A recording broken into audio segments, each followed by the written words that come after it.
Salam saudaraku, selamat pagi. Semoga kita semua dalam keadaan sehat dan penuh sukacita dalam Tuhan. Marilah kita menggunakan waktu sejenak untuk berdoa, membaca dan merenungkan firman Tuhan sebagai sumber kekuatan, inspirasi dan motivasi bagi kita hari ini, Senin 9 Agustus 2021. Sebelumnya mari kita berdoa. Bapa di surga, kami bersyukur atas hari yang indah ini, hari yang penuh harapan. Kami akan merenungkan firman-Mu, biarlah Roh-Mu yang kudus menerangi hati dan pikiran kami, agar kami sungguh memahami firman-Mu. Dalam nama Yesus Kristus kami berdoa. Amin. Firman Tuhan yang menyapa kita di pagi ini, Amsal 12 ayat 19.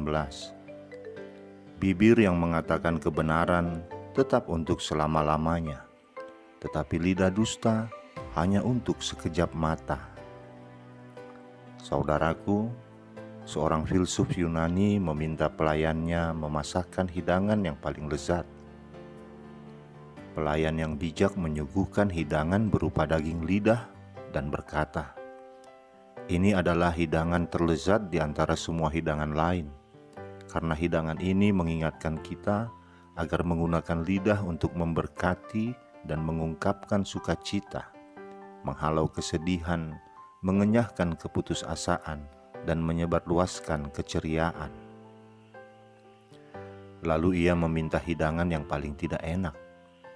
Lagi-lagi si pelayan menyuguhkan daging lidah sambil berkata, "Ini adalah hidangan yang paling tidak enak, karena mengingatkan kita bahwa kita bisa menggunakan lidah untuk menyumpahi, meremukkan hati, menghancurkan reputasi, menciptakan pertikaian, serta membuat keluarga dan bangsa berperang." Saudaraku, orang yang menggunakan bibir dan lidah dengan baik, yaitu mengeluarkan kata-kata yang mengandung kebenaran, akan tetap untuk selama-lamanya. Artinya, perkataan orang itu akan dipegang orang lain. Perkataan itu mempunyai kuasa untuk dituruti orang lain. Tak seorang pun meragukan kata-kata yang mengandung kebenaran. Orang yang bibirnya mengatakan kebenaran pasti akan dipercaya.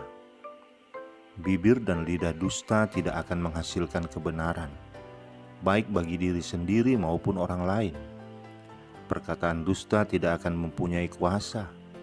Orang yang berbuat dusta akan ditinggalkan orang lain. Perkataannya tidak akan dituruti dan dipercayai orang lain. Relasi itu hanya sekejap mata. Artinya, hanya satu kali orang berhubungan dengannya dan segera akan ditinggalkan. Orang tidak akan datang kedua kali. Saudaraku, ada ungkapan, dusta akan terbongkar dalam sekejap mata. Bukan berarti terbongkar segera setelah orang berdusta, tetapi akan tiba waktunya bagi kebenaran untuk mengungkapkan dusta.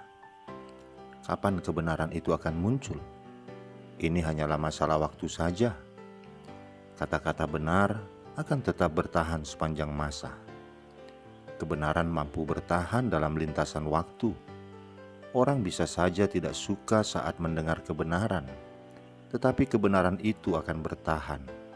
Kebenaran tidak pernah terpengaruh dengan respon orang yang mendengarnya, baik suka ataupun tidak suka. Mengatakan kebenaran adalah investasi jangka panjang yang mungkin tidak akan terasa dampaknya sekarang. Hari ini, jika kita diingatkan oleh firman Tuhan untuk berkata benar, mari kita menerapkannya mulai dari hal-hal yang sederhana. Lakukanlah itu dengan konsisten dan percayalah, hidup saudara akan semakin diberkati dan menjadi berkat bagi banyak orang. Amin. Kita berdoa. Kami bersyukur berterima kasih kepadamu Bapa atas firman yang telah kami dengar ini. Berkati bibir dan lidah kami, agar ucapan yang keluar dari mulut kami adalah ucapan-ucapan yang menghibur, menopang, meneguhkan dan memberkati orang lain. Jauhkan dari mulut kami ucapan-ucapan dusta, kebohongan, kemunafikan, agar kami dipercaya oleh banyak orang. Terima kasih Bapa, dalam nama anak-Mu Tuhan Yesus Kristus kami berdoa. Amin. Selamat beraktivitas saudaraku, Tuhan memberkati kita. Shalom.